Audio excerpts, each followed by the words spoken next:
Fala galera, bem-vindos a mais um vídeo. Nesse vídeo aqui nós vamos dar continuidade à série de vídeos sobre lógica proposicional e, dando continuidade ao vídeo anterior, nesse vídeo aqui nós falaremos sobre regras de inferência derivadas.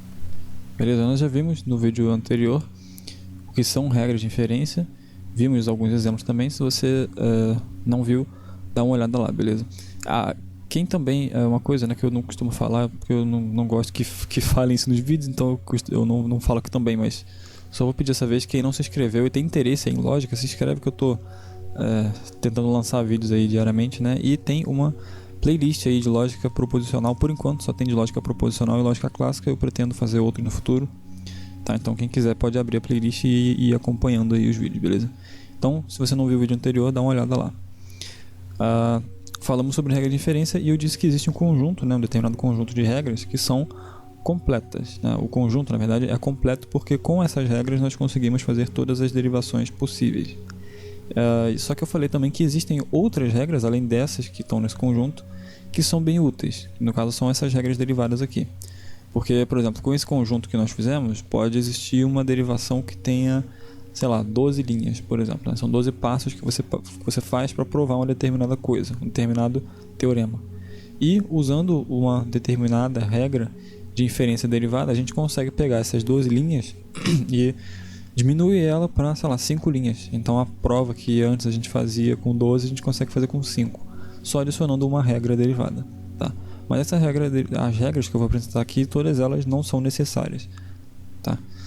A primeira então que eu vou falar vai ser a regra da prova condicional. Beleza? Eu não falei ainda sobre não falei muito ainda sobre o conceito de prova. Acho que no próximo vídeo eu devo falar isso, mas dá para entender o que essa regra faz. Ela nos diz o seguinte: se nós temos uma hipótese φ, tá? E aqui eu vou colocar uma barra vertical que indica que o que está à direita dessa barra é uma hipótese. Tá? Se a gente tem uma hipótese φ e aí dentro dessa hipótese a gente consegue derivar que psi, né, através do uso de regras de inferência, então isso daqui nos permite concluir que se φ, então psi. Beleza? Isso daqui funciona como uma regra, mais ou menos, uma regra de introdução da implicação. Tá? Essa regra daqui, ela é derivada, né, ela é explicada pelo teorema da dedução, pelo metateorema da dedução. Ele é um teorema não da lógica, mas é um teorema sobre a lógica proposicional, no nosso caso aqui, tá?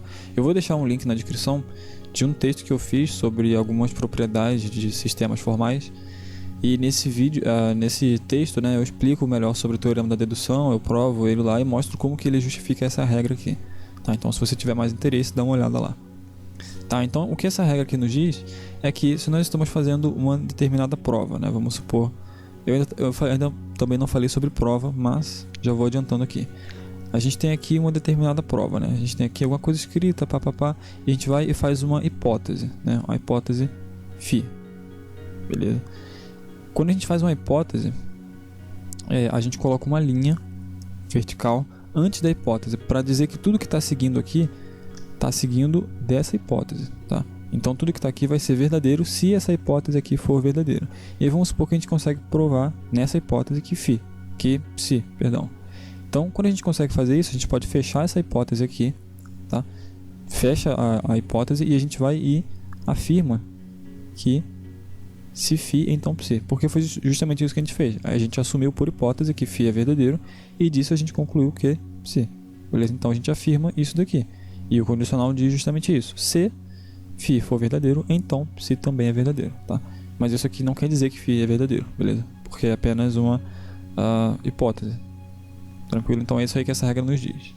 Essa regra aqui ela é bastante importante porque a gente precisa dela, na verdade, não precisa, né? Mas ela, na maioria das vezes, a gente vai precisar dela quando a gente for provar algo usando aquela regra que eu apresentei no vídeo anterior, chamada reductio ad absurdum, que nos diz que se nós tivermos uma contradição, a gente pode, quer dizer, na verdade, se uma determinada fórmula φ implica em uma contradição, disso aqui a gente pode derivar não φ, tá?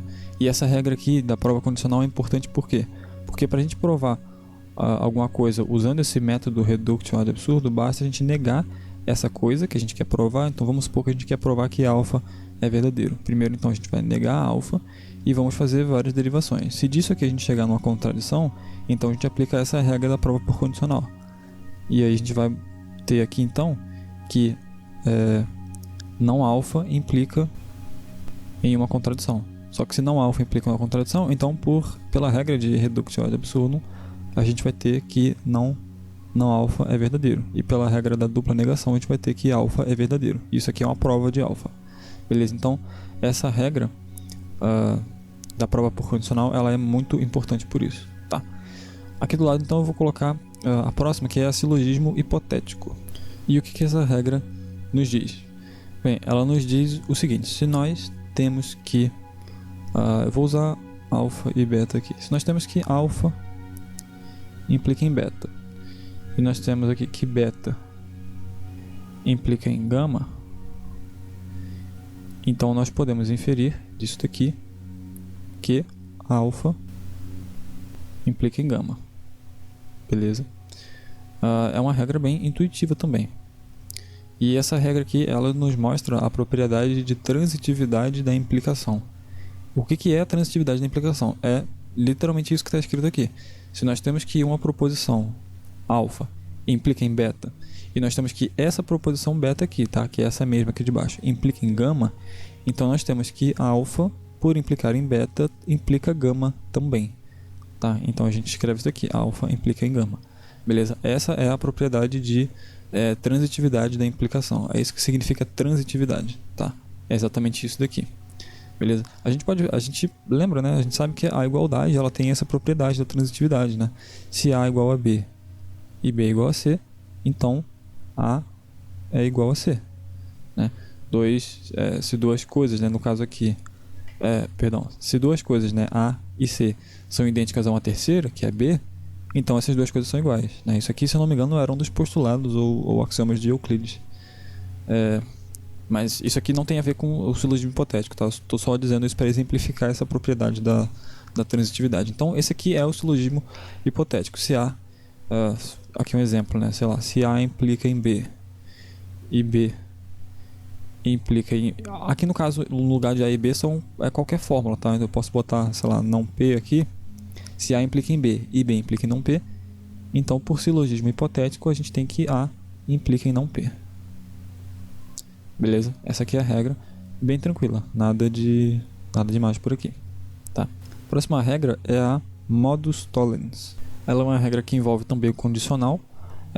O nome parece, né, com a modus ponens, que foi a primeira que a gente viu, mas ela é um pouquinho diferente. Ela nos diz o seguinte: se nós temos aqui uma fórmula alfa implica em beta, e nós sabemos que beta é falso, ou seja, nós sabemos que não beta, então disso daqui nós podemos derivar não alfa. Beleza? E é fácil a gente entender por que essa regra aqui funciona. Eu vou fazer aqui a tabela verdade do operador condicional. Bem, na tabela verdade da implicação, a gente tem aqui que o único caso em que a implicação é falsa é no caso em que o antecedente, no caso aqui P, é verdadeiro e o consequente é falso. Beleza? Então, olha só, essa primeira premissa aqui está nos dizendo o quê? Está nos dizendo que alfa implica em beta é verdadeiro. Tá? No lugar de alfa e beta aqui, coloca P e Q, tá? Só para exemplificar. Então, está dizendo que isso aqui é verdadeiro. Tá? Então, essa primeira premissa aqui já elimina esse segundo caso. Porque nesse segundo caso aqui, P implica em Q é falso. Né? Aqui é falso. Então, a gente elimina isso daqui. Por quê? Porque a gente está dizendo que alfa implica em beta é verdadeiro. Tá? Então, vamos considerar só esses outros casos aqui. O que a segunda premissa está nos dizendo? Está dizendo que beta é falso. Beta aqui é o consequente. No caso aqui seria o Q. Né? E o caso em que Q é falso é esse terceiro, esse último aqui. Né? É esse daqui. Ó, o Q é falso e o P implica em Q é verdadeiro. É o que a gente tem aqui. Ó. Beta é falso e o alfa implica em beta é verdadeiro. O que a gente pode concluir sobre P, que é o antecedente desse condicional? Que ele é falso também. Certo? Porque se o antecedente, se o condicional é verdadeiro, né, que é nesse caso aqui, e o consequente é falso, não tem como o antecedente ser verdadeiro.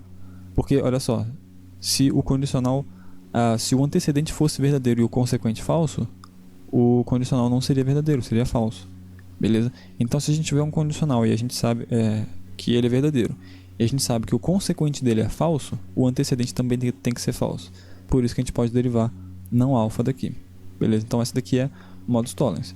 E uma consequência imediata dessa regra é uma outra regra, bem parecida na verdade, que é a chamada de contraposição, também é chamada às vezes de transposição.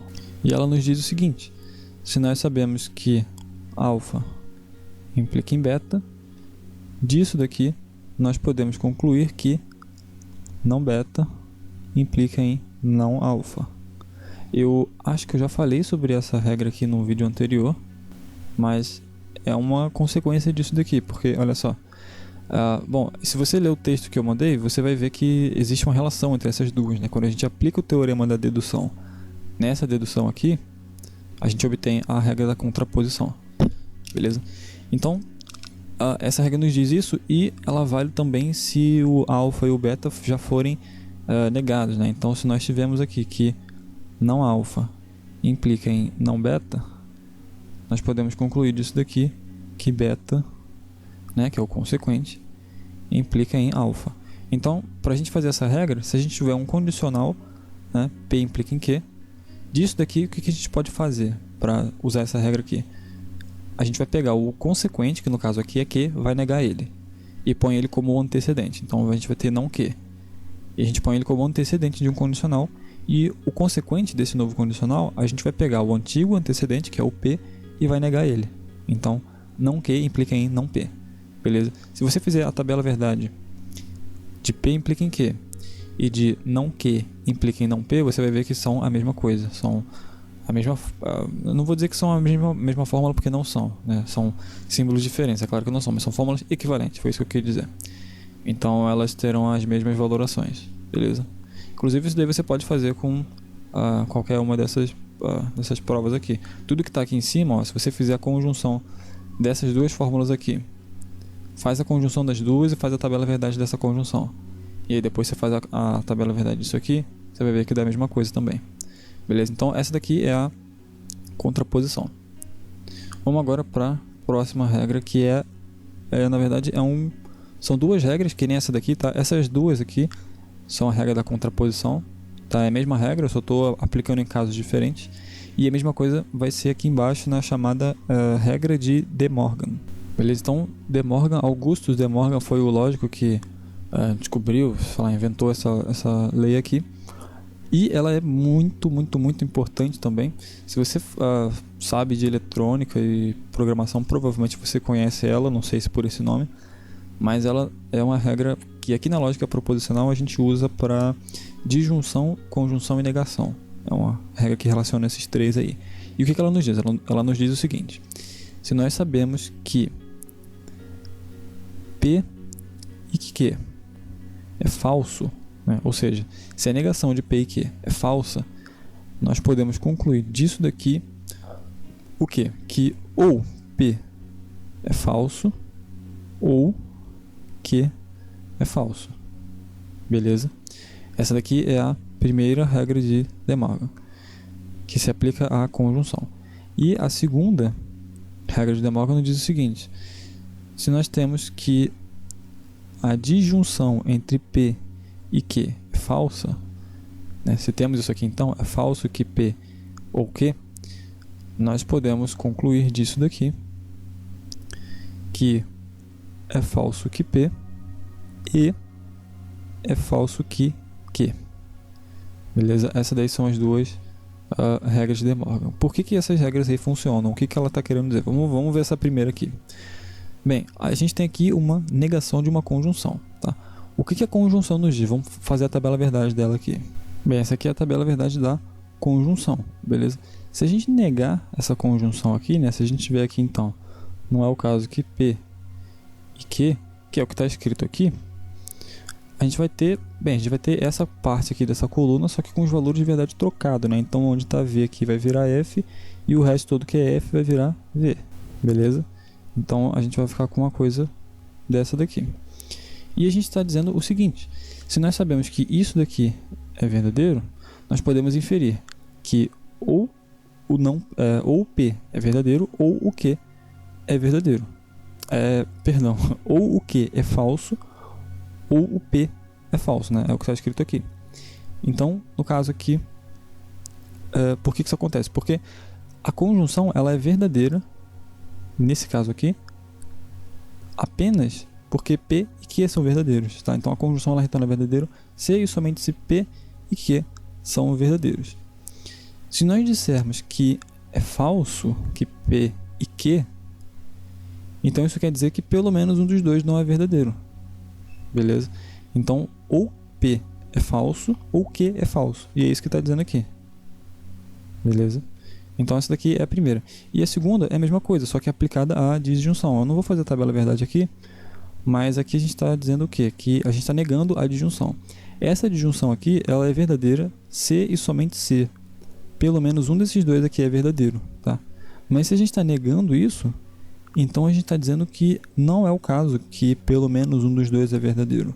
Ou seja, ambos são falsos. E é por isso que a gente pode afirmar essa conjunção aqui embaixo. É a conjunção da falsidade de P com a falsidade de Q. Tá? Então, não P e não Q. Beleza? Então, essa daqui são as leis de De Morgan. No caso aqui, eu usei P e Q, né? Mas deveria ser alfa e beta, né? Beleza? Então, eu vou deixar como alfa e beta aqui, porque lembre-se que alfa e beta são variáveis esquemáticas.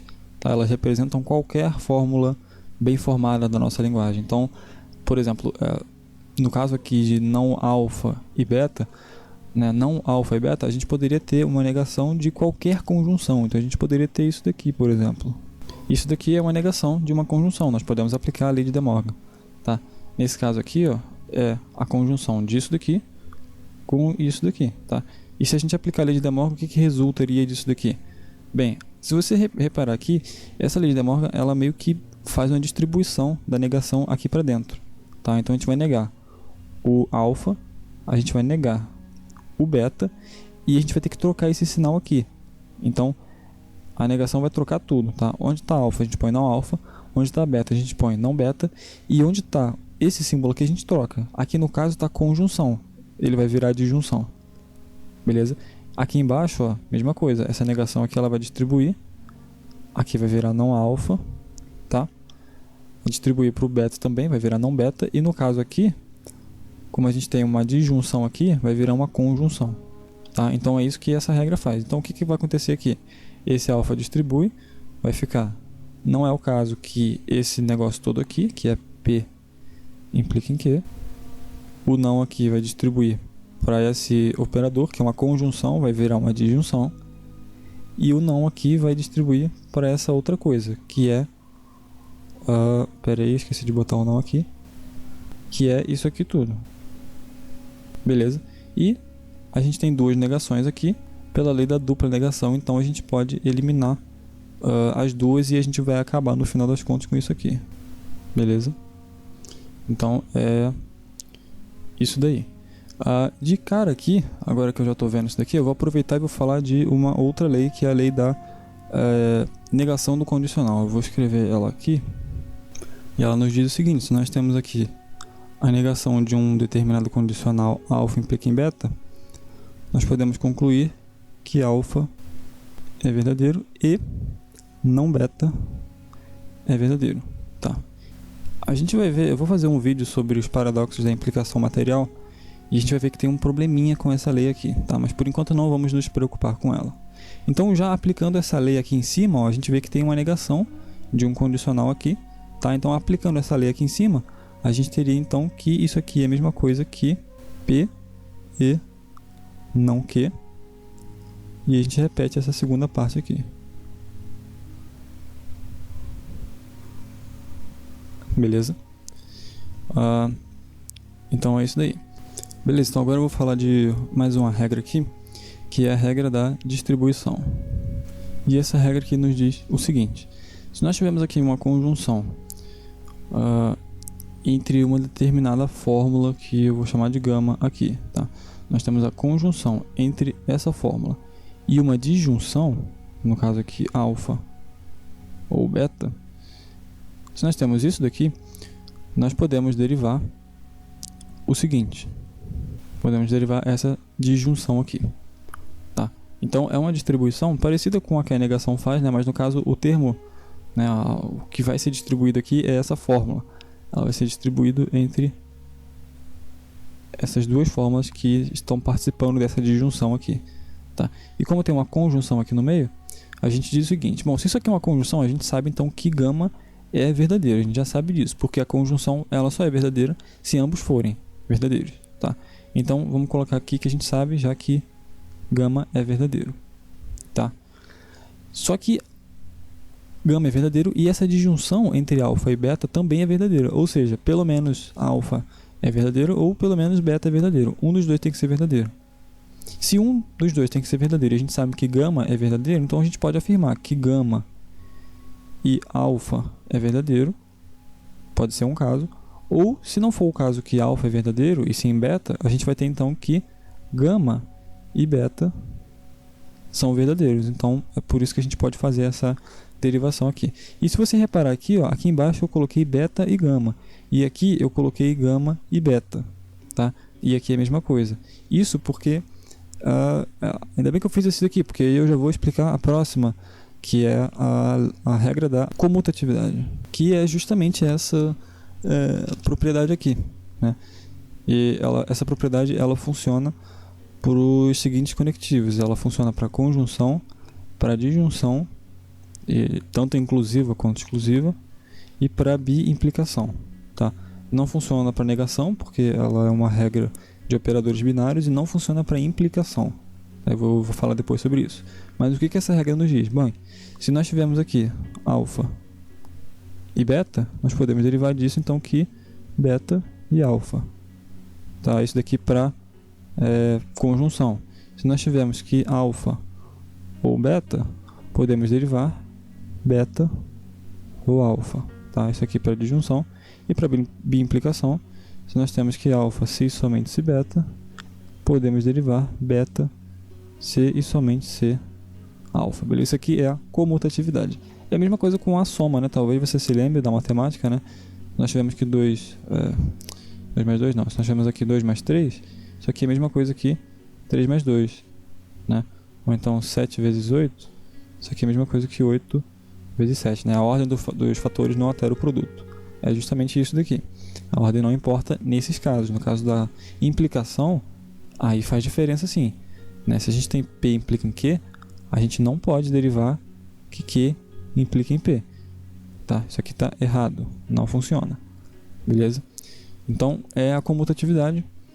Já era a próxima lei que eu ia explicar, né? E a outra que eu acabei falando errado é a da associatividade. É a última que vamos ver aqui hoje, que é a seguinte. Ela é uma lei que também se aplica à conjunção, à disjunção e à biimplicação. Tá? E ela diz o seguinte: se nós tivermos que alfa e beta está fazendo uma conjunção com gama, nós podemos derivar disso daqui que alfa está fazendo uma conjunção com a conjunção entre beta e gama. Beleza? A mesma coisa funciona com a disjunção, como vamos ver agora. Se nós temos alfa ou beta fazendo uma disjunção com gama, podemos derivar que alfa está fazendo uma disjunção com a disjunção entre entre beta e gama. Tá? E a mesma coisa com a biimplicação. Beleza? Isso daqui também não funciona com a implicação. Se você quiser provar isso daí, então faz a tabela verdade disso daqui, ó, e depois faz a tabela verdade disso daqui. E você vai ver que os parênteses fazem diferença nesse caso aqui, tá? Essas fórmulas não são equivalentes. Beleza? Faz aí que você vai ver. Mas se você fizer a dessas aqui, você vai ver que são a mesma coisa. Beleza? São fórmulas equivalentes. E eu acabei me enganando de novo. Eu falei que a associatividade era a última regra, mas na verdade eu vou falar aqui de mais uma coisa que eu falei no último vídeo, mas é só reiterando isso daqui.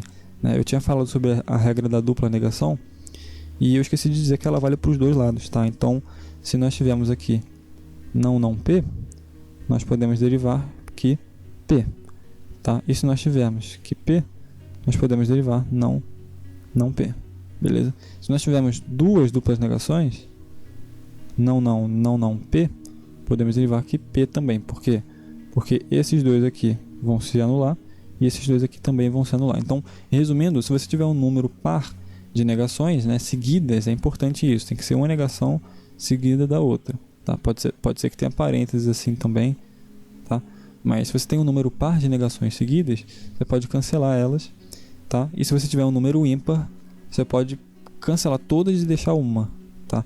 Então, por exemplo, se nós tivermos aqui essas seguintes fórmulas aqui, ó, essa primeira aqui, ela tem 1, 2, 3, 4, 5, ela tem 6 negações, então 6 é par, a gente pode tirar todas elas, isso daqui é a mesma coisa que P, tá? E essa segunda aqui, ela tem 1, 2, 3, 4, 5, 6, 7, 8, Eugênio, eu coloquei número par aqui também. Essa daqui tem 7 negações, né? 1, 2, 3, 4, 5, 6, 7. Então a gente pode tirar todas, com exceção dessa última aqui. Beleza? Então a gente vai ter não P. Tranquilo? Então é isso daí. Esse vídeo fica por aqui. E valeu, até o próximo vídeo. Falou.